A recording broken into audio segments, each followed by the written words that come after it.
نیکی بڑا اعزاز ہے، لیکن بعض اوقات لوگ نیکی کر کے نا، محنت کر کے، کوشش کر کے اسے ضائع کر لیتے۔ کچھ باتیں آپ کی خدمت میں کتاب و سنت سے عرض کرنی ہے کہ نیکیاں کی جائیں، پھر ان کو سنبھالا جائے، ضائع ہونے سے بچایا جائے۔ یہ سرمایہ ہے آخرت کا، لیکن اگر یہ ضائع ہو جائے، جو آدمی محنت کر کے کوشش کر کے پیسے کماتا ہے نا، جد و جہد کر کے، وہ 1 روپیہ بھی پھر ضائع نہیں ہونے دیتا۔ وہ کہتا ہے میری جمع پونجی ہے، میں نے مشقت بڑی کی ہے، کیسے ضائع ہونے دوں؟ وہ احساس کرتا ہے، 100 دفعہ سوچتا ہے۔ جن لوگوں نے محنت کر کے نیکیاں کی ہیں، وہ سب سے پہلے تو اپنے ذہن میں یہ بات بٹھائیں کہ جب بھی نیکی کریں نا، ساتھ اس کے قبول ہونے کی فکر بھی کریں۔ حضرت ابراہیم اللہ تعالیٰ کے وہ پیغمبر ہیں جنہیں رب کہتا ہے یہ نرے نبی نہیں، یہ میرے خلیل بھی ہیں۔ وَاتَّخَذَ اللَّهُ إِبْرَاهِيمَ خَلِيلًا، میں نے ابراہیم کو اپنا دوست بنایا ہے۔ اور پھر حضرت ابراہیم کے جو صاحبزادے ہیں نا جناب اسماعیل، وہ نرے نبی نہیں، وہ ساتھ ذبیح اللہ بھی ہیں۔ نبوت کی شان ہی بڑی وراء الورا ہے، لیکن ساتھ اللہ کی بارگاہ میں قربانی دینے والے، دونوں نبی اور رسول ہو کر، پیغمبر ہو کر، خدا کے محبوب ہو کر، معصوم عن الخطا ہو کر اللہ کا گھر بناتے ہیں، بیت اللہ۔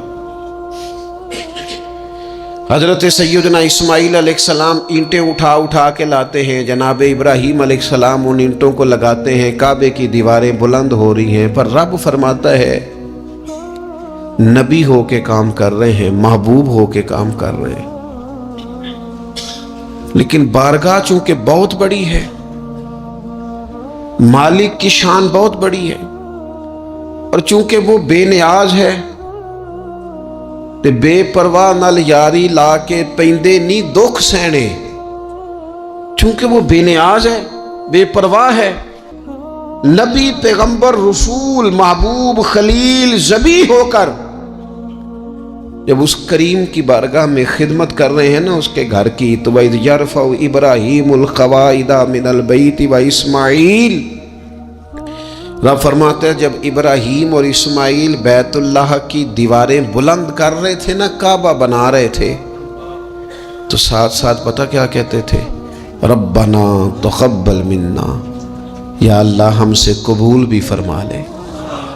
مالک یہ ڈیوٹی نہ قبول کر لے، انک انت السمیع العلیم، بے شک تو سننے والا بھی ہے اور جاننے والا بھی، اللہ اسے قبول کر لے، نبی ہو کے، رسول ہو کے، پیغمبر ہو کے، قبولیت کا خیال۔ اور میرے سنگیو،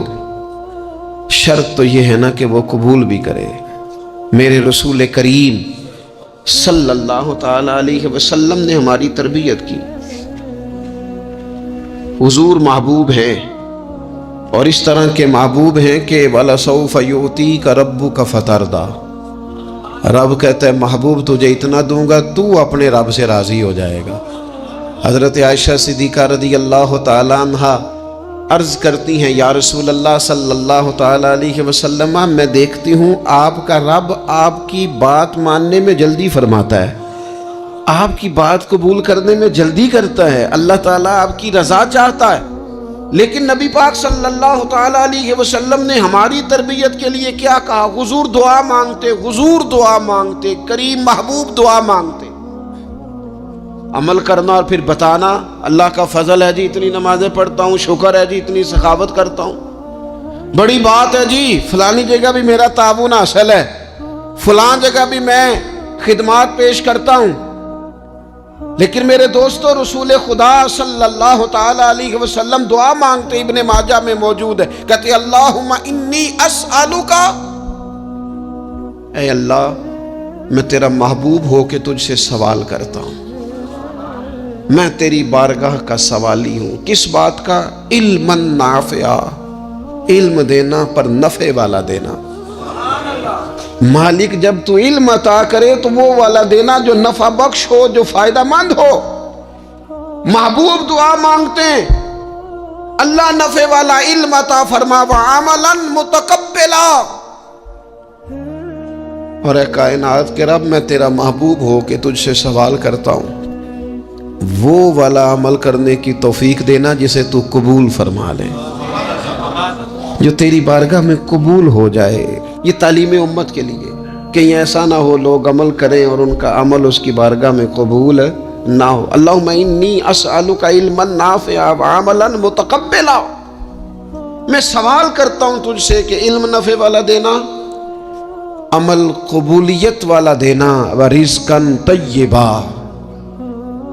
مالک رزق ضرور عطا فرما پر دینا پاکیزہ، طیب، طاہر، صاف ستھرا۔ اپنی زندگی میں اپنے اعمال کی قبولیت کی فکر کرنا۔ حضرت امیر المومنین فاروق اعظم رضی